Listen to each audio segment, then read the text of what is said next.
Good afternoon, everybody. Welcome and thank you for joining us today. My name is Lauren Gilbert. I'm the Senior Manager for Public Services here at the Center for Jewish History, which is a collaborative home for 5 partner organizations that together form the largest archive on the modern Jewish experience outside of Israel. A few things before we get started. You'll see that the chat is disabled for participants, so please put your questions in the Q&A box. We'll get to your questions at the end, but you can put them in as we go along, and there's no need to raise your hand. Today's program is being recorded and will be available on the Center's webpage and YouTube page within a week or two. And if you registered for today's program, you will receive an email with the link to the program recording. If you'd like to view the automated captions for this program and you're not seeing them, you can click on the closed caption or CC button at the bottom of your screen. All right, well, let me introduce Natalie and we can get started, and we'll be wrapped up within about an hour. So Natalie Livingstone was born and raised in London. She graduated with a first-class degree in history from Christ's College, Cambridge in 1998. She began her career as a feature writer at the Daily Express and continues to contribute to Tatler, Harper's Bazaar, US Vogue, The Wall Street Journal, Elle, The Times, and The Mail on Sunday. Her first book, the Sunday Times bestseller, The Mistresses of Cliveden, which tells the story of 5 extraordinary women who inhabited a remarkable house, has been optioned by Carnival Films, the television drama company behind Downton Abbey. Her second book, The Women of Rothschild, which is what we are discussing today, was published in November 2021 to widespread critical acclaim and has also been optioned for TV. We can put a link in the chat to purchase the book on Amazon. Of course, you can purchase it from your favorite independent bookseller as well. But it's this book that brings Natalie here virtually today to discuss it. So let me start screen sharing and we can get into our conversation. Thank you so much for joining us, Natalie. Oh, it's an absolute pleasure to be here. I hope everyone can hear me okay. Well, I can, so I'm assuming that they can as well. We'll take that as a good sign. Yeah. Why don't we start off? Can you tell us how you came to write this story? I know your first book was a history of women as well. So how did you come to this story?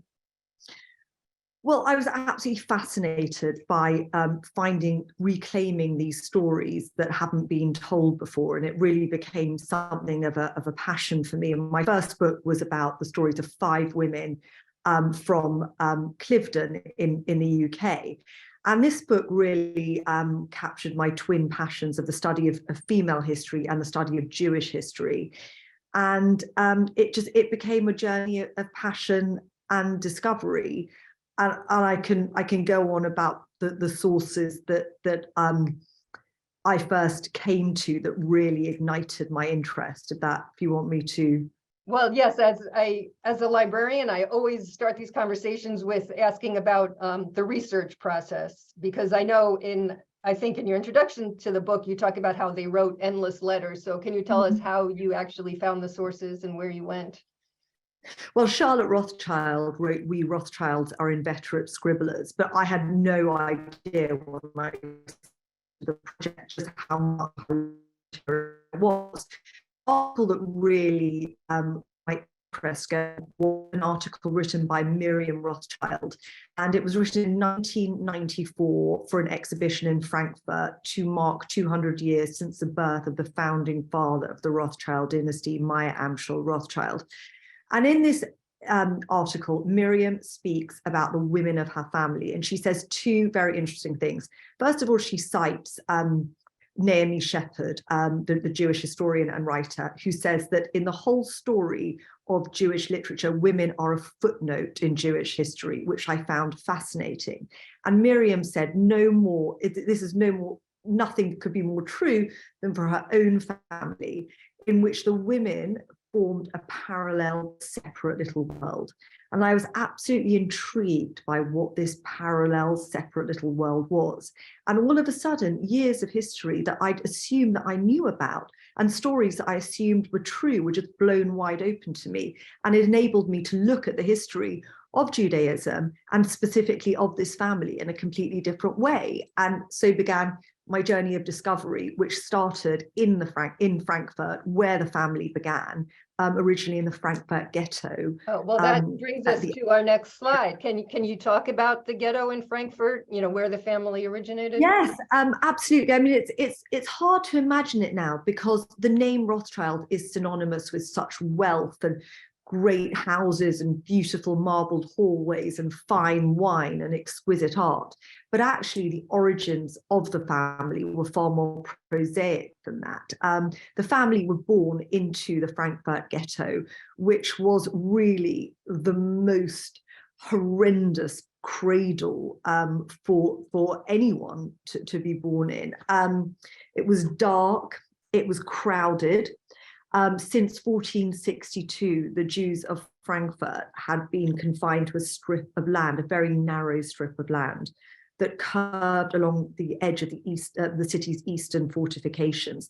And this was called the Judengasse, which was the Jews' lane. And this is where Frankfurt's Jews were born, into this densely crowded, packed houses. And the boundaries of this world had been rigidly fixed by the city council centuries before. So the freedoms of the Jews, and the Rothschilds were no exception, were heavily circumscribed. There were specific laws called the Statigkeit, in which Jews had to perform really humiliating daily rituals. They were forbidden from leaving the ghetto at certain times. If they were to encounter a Gentile, the Gentile was quite within their rights to enforce the Jew to kneel and say, Jew, do your duties. The houses where these Jews lived was, as I said, so densely packed. By 1642, there were 3,000 people crammed into 200 houses. And over the years, with nowhere else, were forced upwards, and these sort of cantilevered overhangs were constructed to maximize the living space on the same small footprint. So by the time Gutula Rothschild, who was a founding matriarch of the Rothschild dynasty, was old enough to walk along the lane, the sky was so narrow that sunlight was barely perceptible. And people who would travel to the ghetto, because it did become this kind of perverse tourism, writers like Goethe would come, and they would comment on how pale and attenuated the Jews of the ghetto looked, because there was no sunlight. These houses were so densely packed, and the community was so densely packed together that it was just impossible for the sun to shine through. And you can imagine that disease was rife, the death rate was extremely high. Basically, the ghetto was a massive open sewer. So yes, these were the conditions into which this extraordinarily wealthy family, this family which became synonymous with wealth, was born into. And so Gutels, even though her children went out into the world and made their fortunes, she spent her entire life in the ghetto famously. So why do you think she chose to do that? That's right. Well, Gutula was a really interesting woman. She, and very little has been written about her, because obviously, thankfully for me, the history of the Rothschild family before I started to research this book has been a very male-dominated narrative. It was actually Gutula who managed to provide the dowry, whose dowry of 2,400 gulden provided the essential capital for the Rothschild business. So the first point to note, if not for this essential capital from a woman, there is no way that the Rothschild Bank would have ever come into existence. And that's a fact that's very, very little known. In 1777, Gutula married Maya Amschel Rothschild. They were one of 12 couples who was allowed to marry in the ghetto. That was part of the rules, the Statigkeit. Gutula was pregnant 19 times. 10 of her children survived to infancy. Much is written about her 10 sons, but lesser is known, and very little is written about the fact that she had 5 daughters. So she had 5 sons and 5 daughters.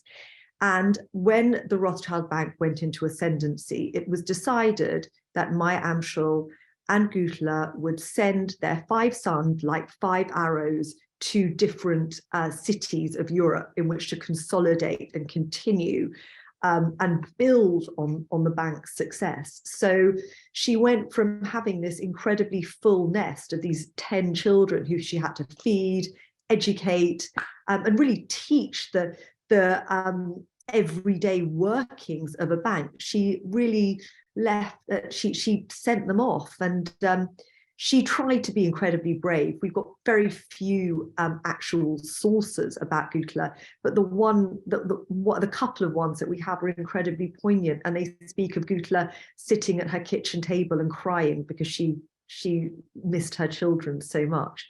So she was a fascinating woman, indispensable to the family, clearly incredibly fertile, incredibly intelligent, and an absolute matriarch in the truest sense of the word.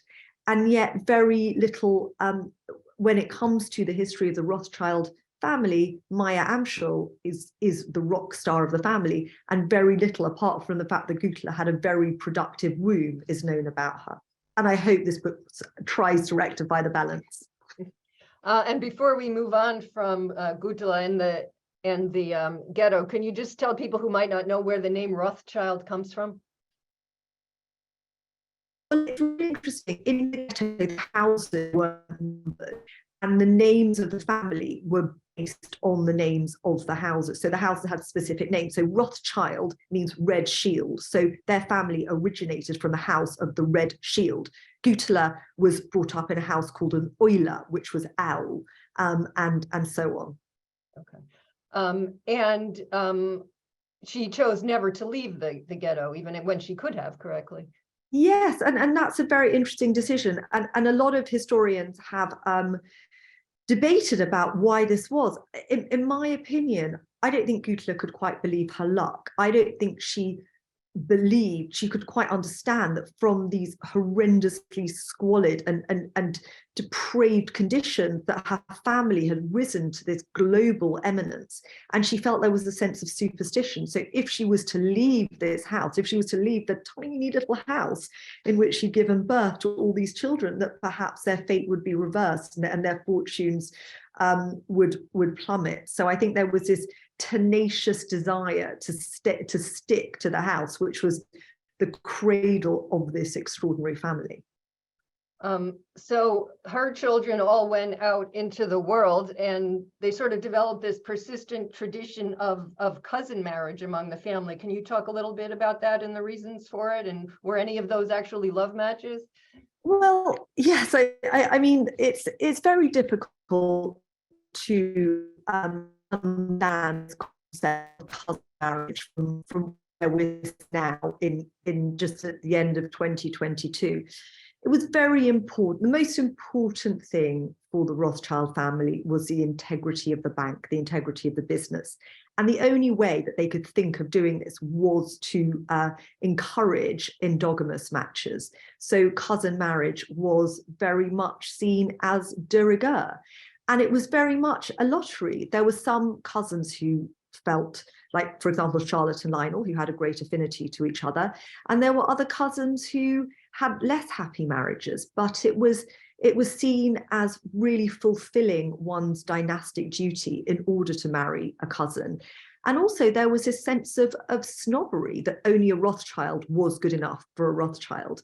But in terms of love matches, as I said, you know, it was fortunate if one existed, but it definitely wasn't essential in terms of the marriage. The most important thing was the surname, and the most important thing was keeping the bank in the family. So while the women were excluded from the family business, as I learned from your book, the Rothschild women really still managed to exert their influence behind the scenes in various spheres, including politics. So can you talk about their activities in support of Jewish emancipation in England? Yes, absolutely. I mean, I think first I'd like to say that the origins of the exclusion of the women from the family business lie in the will of Meyer Amschel Rothschild from 1812, in which he forbade any female member of the family from being part of the business. So he effectively disinherited them and as a result, relegated them to footnotes in history. So the women of the family were left in an unenviable position, that they had, on the one hand, they had this tremendous wealth and this resources. On the other hand, they were very, very hemmed in. So they had to negotiate and navigate ways in which they could make their mark. And one of the ways in which the women of the family very successfully made their mark was in the cause for female emancipation. For Jewish emancipation. Emancipation was very, very much a cause for the women of the Rothschild family. Nathan's wife, Hannah Barrett Cohen, was a pioneer of this, and she passed the baton to her daughter-in-law, to the wife of her son, Lionel, who became Britain's first Jewish member of parliament. Now, as you can see in this picture, we've got Lionel walking into the Houses of Parliament to take his oath. What we don't see in this picture is the key member of his team, who was his wife, Charlotte de Rothschild. Charlotte wrote his political manifestos. She canvassed on the streets of the City of London which was his constituency, to try and get him as many votes as possible. She wrote open letters to the Times. She really was an extraordinary polemicist and a great political thinker. But as you can see from this picture, her contribution has really been completely airbrushed out. So not only was she not able to be watching on the floor as her husband took the seat that she'd worked so hard for him to gain, but she wasn't even in the portrait itself, which I find extremely poignant. Yeah, I mean, I should say there's an exhibit right now at the Center for Jewish History called How Jews Became Citizens, highlights from the Sid Lapidus collection. And a big section of it is talking about the emancipation of the Jews in England. It's a fabulous exhibit. You know, I'm familiar with the collection that it's based on and the documents that are incorporated into the exhibit. But of course, before I read your book, I had no ideas. The women are not reflected in the published materials. So I didn't even realize that this whole, you know, shadow history was happening at the same time. I like how you describe it in the introduction as like people who were in the room, but were themselves unseen, or in some cases, not even in the room. Yeah, not even in the room, but were very much pulling the strings behind the scenes, and were very much the minds of these men, and really helped to formulate extraordinary political ideas that were just never attributed to them. And there's another area in which some of the women of the family were active, and that's in philanthropy and literature, even if their name wasn't on it. So can you tell us a little bit about that? Yes, absolutely. So we're now going to go forward to the 1840s. And this is a time when Jewish women were almost entirely excluded from English language literary culture. And Louisa de Rothschild, who was the daughter of Henrietta de Rothschild, who was the sister of Nathan, decided that she was going to rectify this balance. So she embarked on a really ambitious publishing project to promote cultural and religious pride in English Jews. And this was called the Cheap Jewish Library. And over the course of the 1840s, for 9 years, under the mentorship of a really wonderful rabbi from Bevis Mark Synagogue called Rabbi David Aaron de Sola, Louisa managed to put together 18 booklets which contained serialized stories, some of which were actually published as single volumes, and actually in America as well. And these stories were intended to promote loyalty and an awareness of religion and the Jewish culture, and this idea that spiritual integrity was superior to wealth, which is kind of ironic for Rothschild women to do. But the deepest irony of it is that despite 9 years, nearly a decade of working on this extraordinary project, Louisa was unable to put her name to it. In fact, the only person who knew that she was working so hard at this endeavor was her mother, Henrietta. So this incredible creative force that was Louisa was just completely excised from the history books. And it's only after a little bit of digging that one realized that it was not in fact her mentor, the rabbi, who wrote and put together these books. It was in fact a Rothschild woman. Yeah, and until I read your book, like I found these in the collection of the American Jewish Historical Society here at the center, but the women's names are not included either on the book itself or in the catalog record. So it was only by knowing what to look for that I was able to find them. And it wasn't allowed. Jewish women were not encouraged to have their bylines. And one of the wonderful talents that Louisa had was finding and collating these brilliantly talented Jewish female writers. And, you know, she was very successful in putting together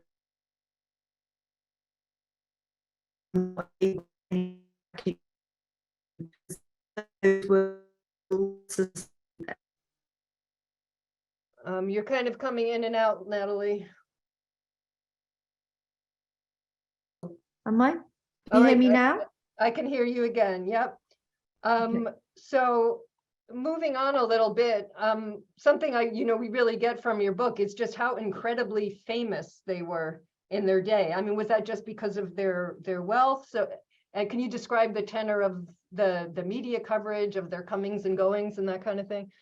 Yeah, absolutely. I mean, the Rothschilds became one of the most famous families, I think, in Europe, one of the most famous families in England, and certainly the most famous Jewish family in England. And every single movement was reported in the press. They were celebrities of their day. They built palatial houses, as you can see from this picture of Waddesdon Manor. They held the most glamorous parties. They had the most magnificent art collections. So there was so much they were technicolored characters that basically made the pages of the newspapers come alive.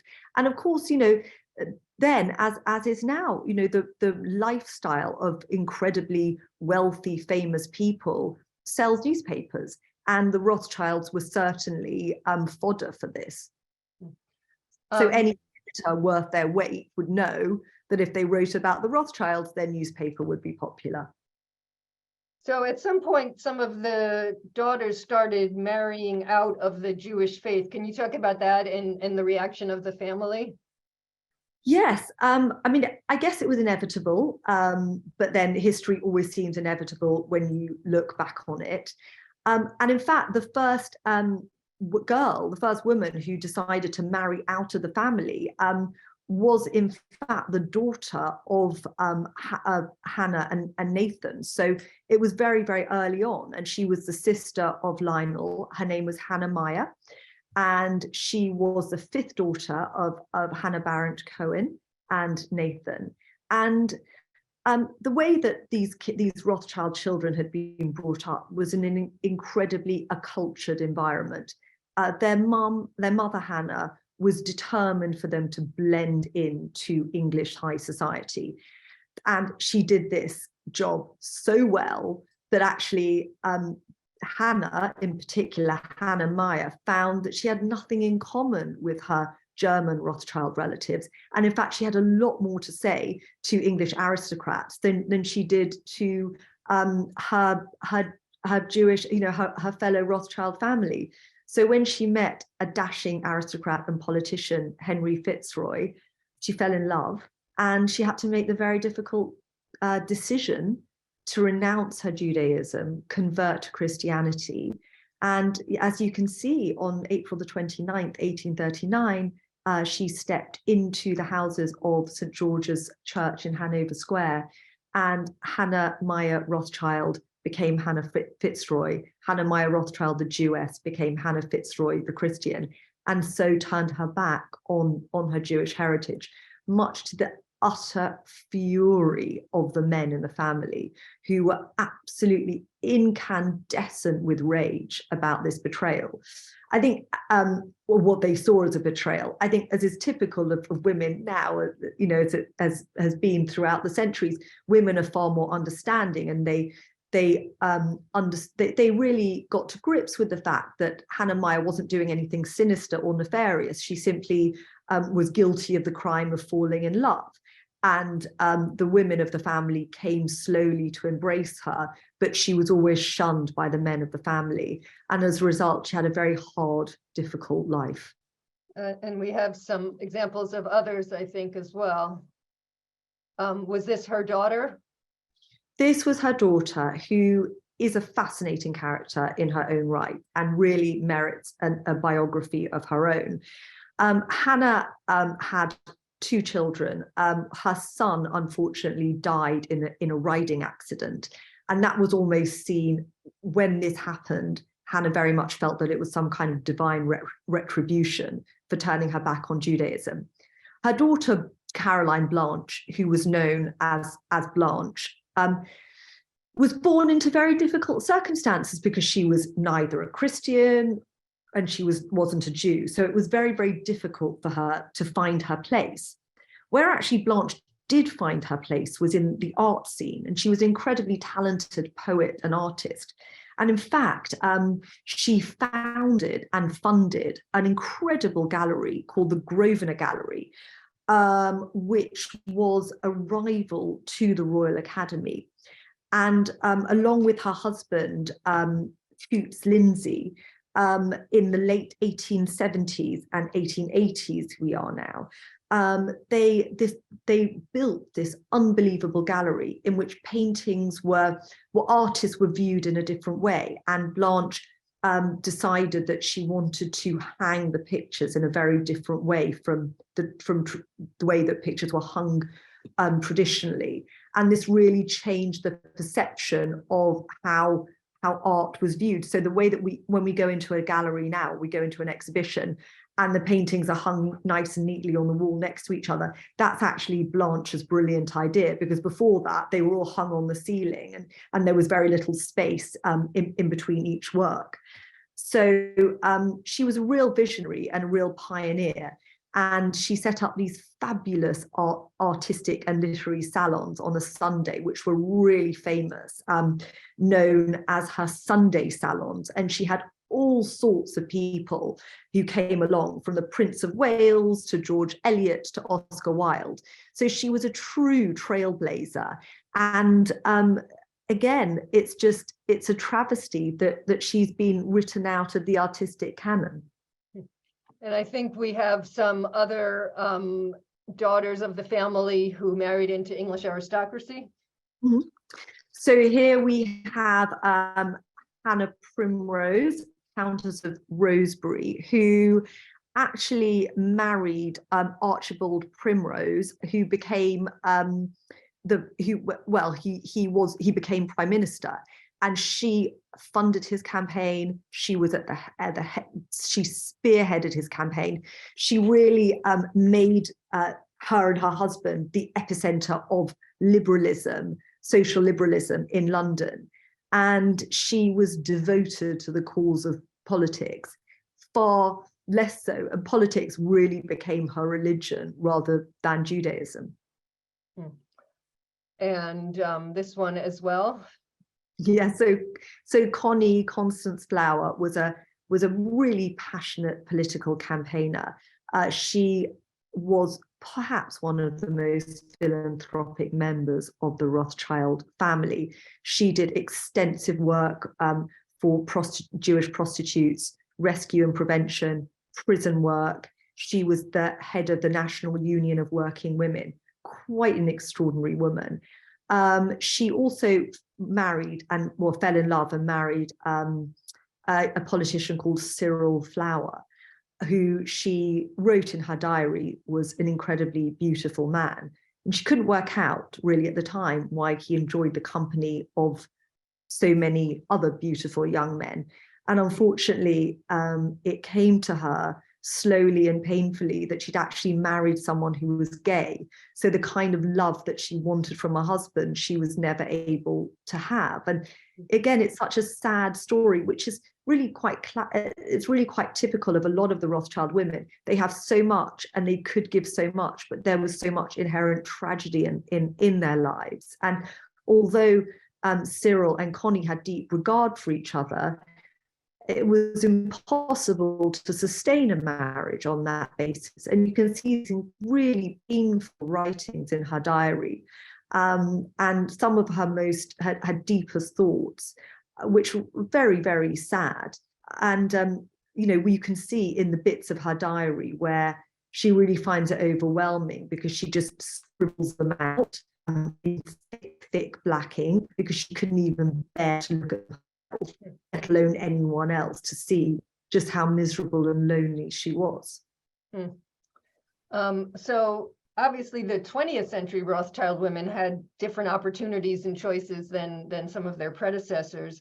Who are some of your favorite personalities from that era? I guess starting with Rosika. Well, I am a huge fan of Rosika, extraordinary woman. She was Hungarian.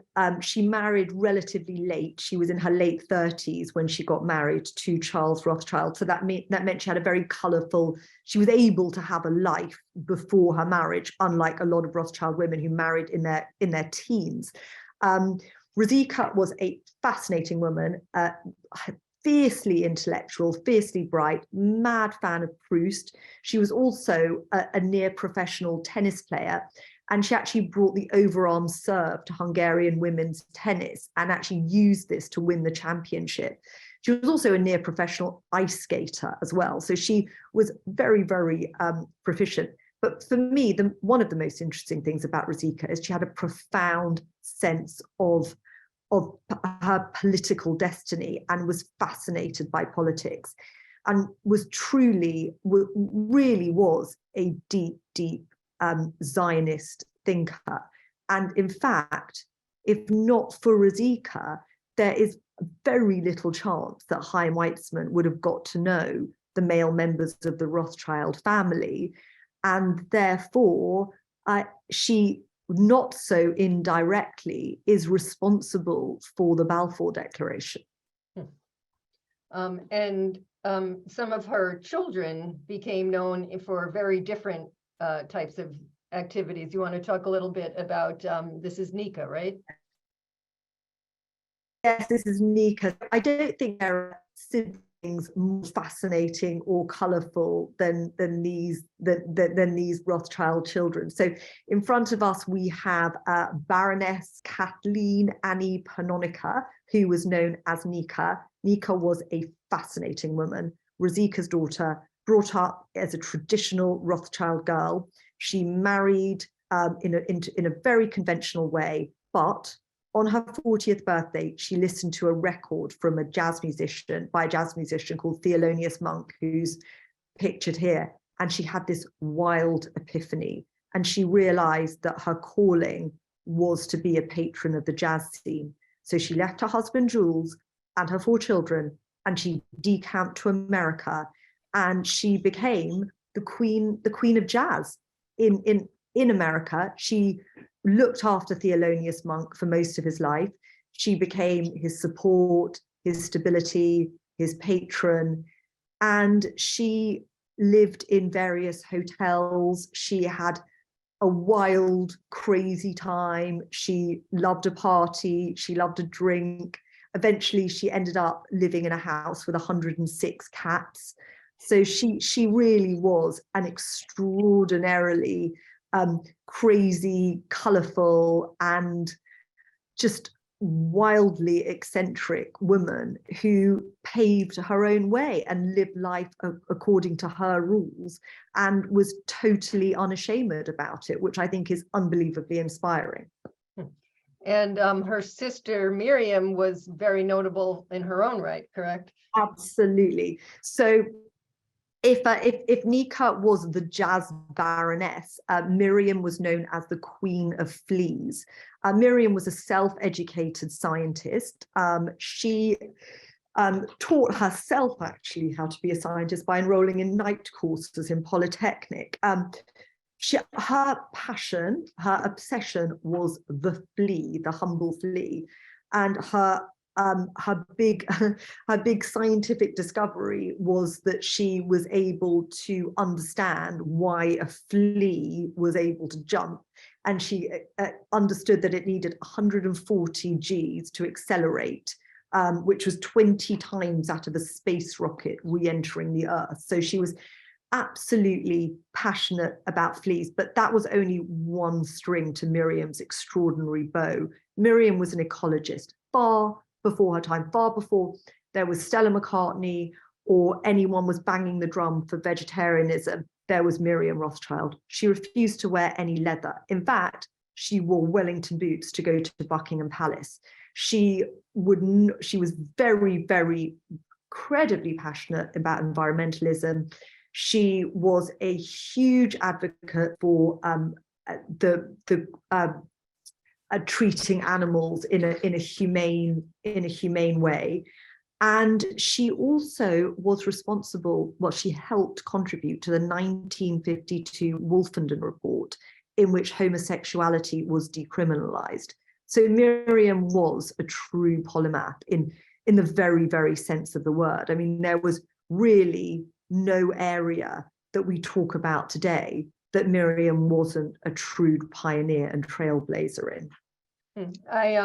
Last year, I think in 2021, I did an event with an author of a book called X-Troop about the German and Austrian Jewish refugees who went to England and then ended up fighting against the Nazis for England, which is a great book, a fascinating story. But that's where I first learned about Miriam Rothschild, because she was married to one of the X-Troop members named George Lane. It's a great story, but so she was also involved peripherally in the war effort as well.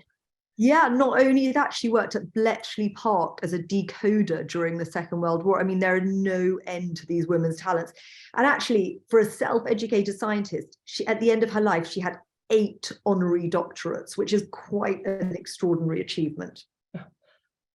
So that takes us through, the 20th century. How about today? Are there any Rothschild women that you know of still making their mark, and did they assist you with writing this book?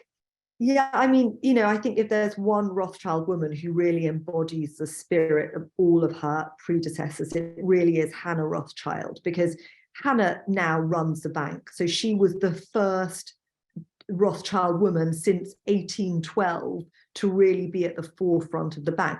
But that's not enough for Hannah. She also is a polymath. She's written books. She's actually written a magnificent biography of her great aunt Nika Panonica, the Baroness of Jazz.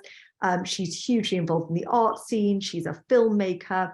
And yes, she was incredibly helpful to me with writing and researching the book. And I'm just really grateful to her input and her unbelievable wisdom and great sense of humor. So clearly in this book, you really focus on the history of the British Rothschild women, but they did branch out in other places around the world. So do you feel like there are more books to be written about the other women? I certainly do. And I welcome any brave historian to write any history of the French Rothschilds, the Austrian Rothschilds. It's their books just waiting to be told. Do you know what your next project is? Well, oh gosh, I'm working on it at the moment. I don't know. It will definitely be something to do with women and definitely something to do with Judaism. So I'm actually in the process of writing my proposal at the moment. So let's just hope I manage to, I hope I manage to interest a few publishers, and we'll see. Yeah, we'll see. So I am going to stop sharing my screen, and I'm going to check in on the Q&A, and let's see what's coming in from the audience. There's a question from Deborah. Was the Frankfurt ghetto different from any of the ghettos in other cities of the time? Who imposed these rules? The city? Yeah, the city, the Christian Council, and the Jews were basically at the mercy of the authorities. Was the Frankfurt ghetto different from any other ghetto? Frankfurt ghetto was the first ghetto. It was the oldest ghetto. I don't think any of the ghettos were particularly pleasant. I think that the Frankfurt ghetto was particularly a particularly hostile environment to live in, and it really was, it was close to being like hell. It was really a cauldron of Stygian gloom. which is incredibly sad to think of. And a question about Gudula, how did she know about banking, if she did? Well, her Gutela's father, Wulfer, was actually a very successful banker himself. He was Wulfer Schnapper.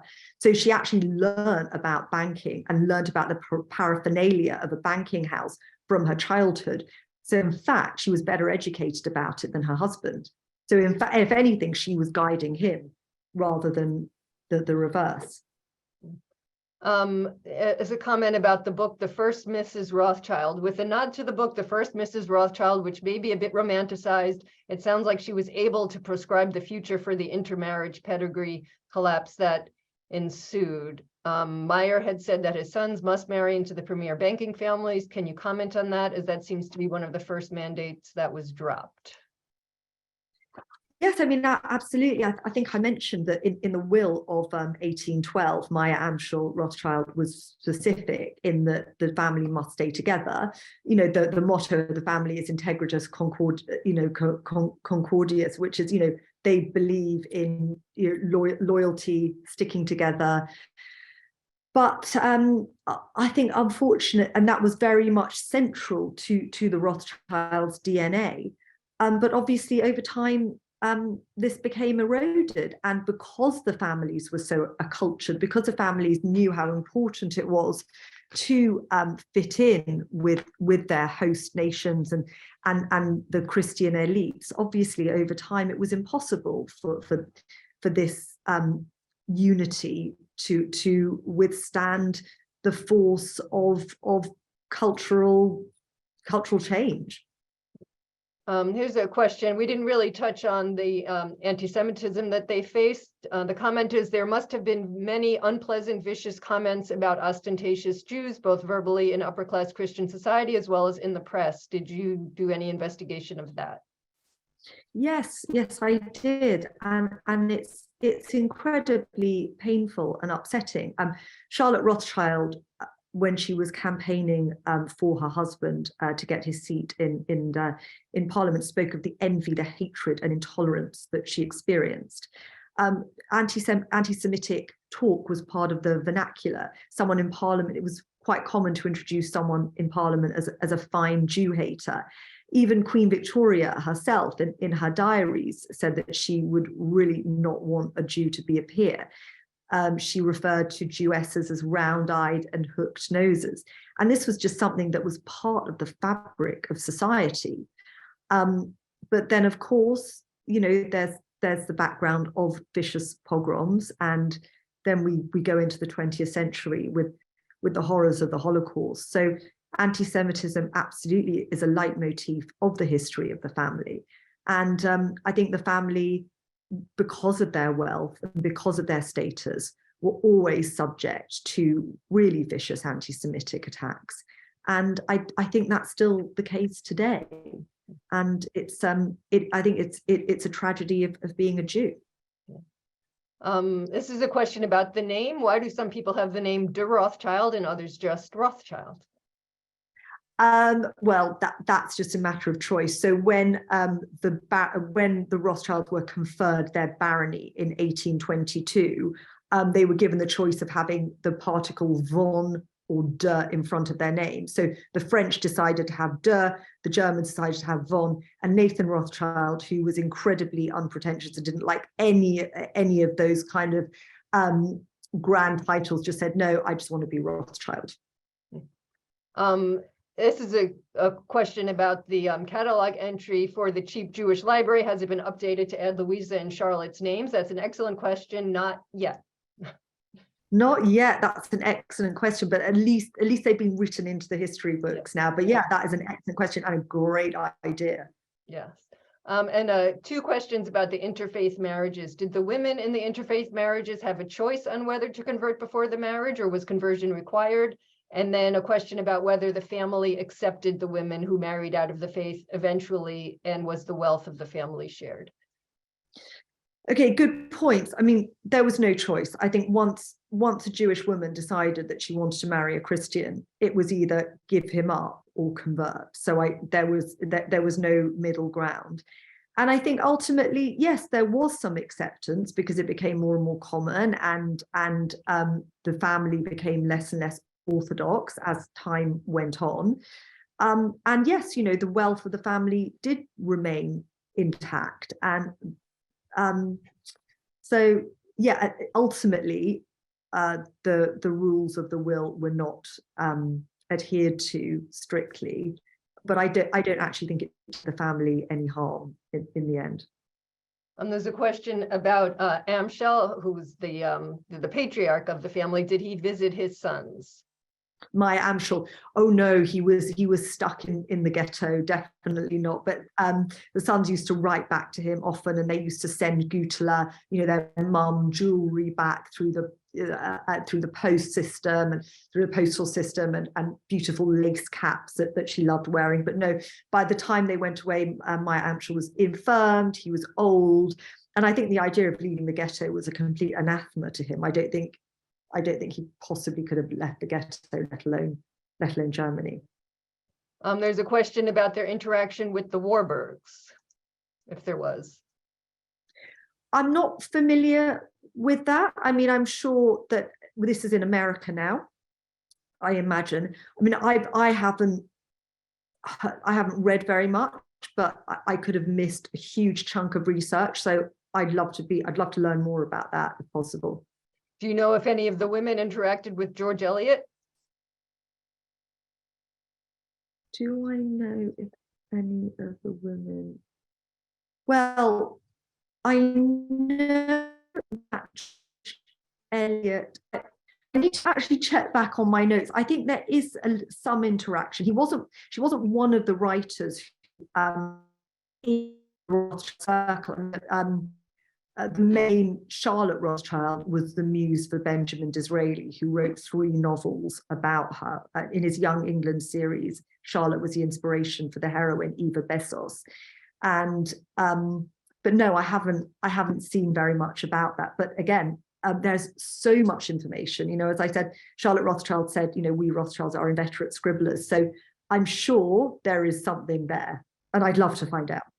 Here's an interesting question. Do you believe that the Rothschild women accomplished so much because they were forbidden to be in the family business and were therefore forced to show their abilities in other areas?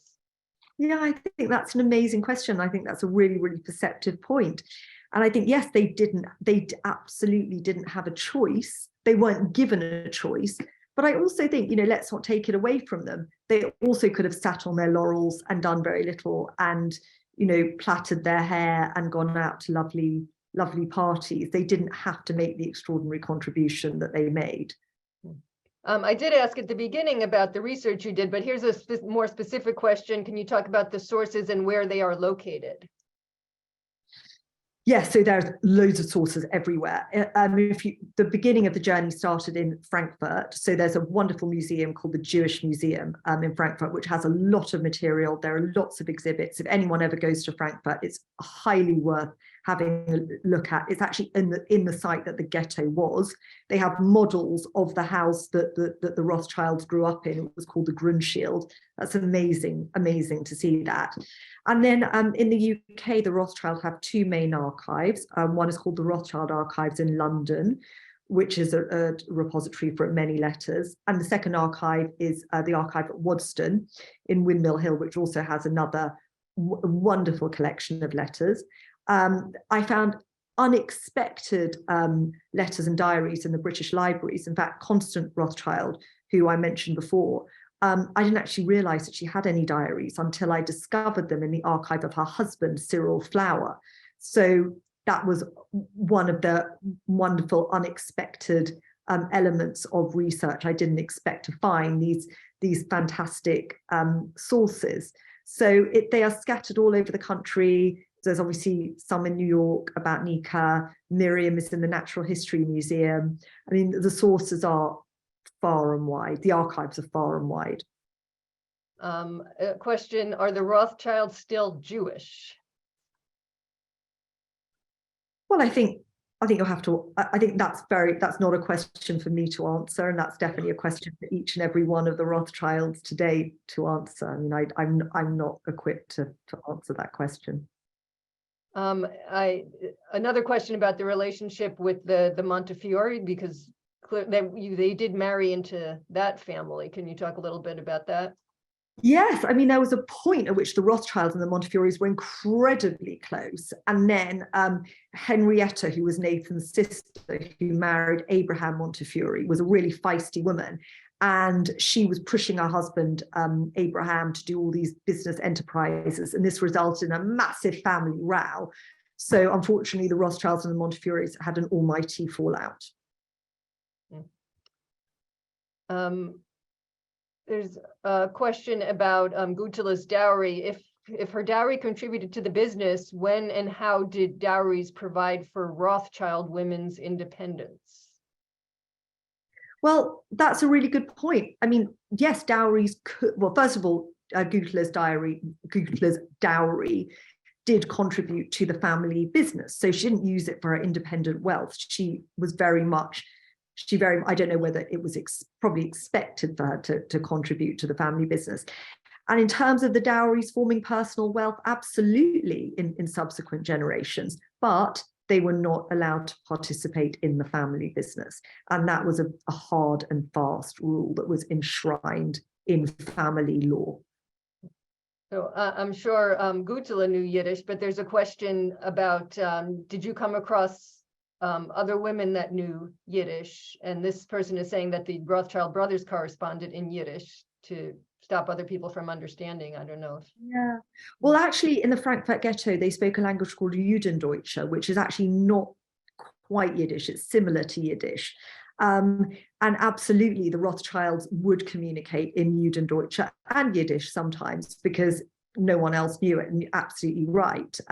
Why should any of their business competitors know what they were speaking? So we're coming up on the hour, so I think that might be a good time to close. If we could put the link again in the chat to purchase the book, which I highly recommend, The Women of Rothschild.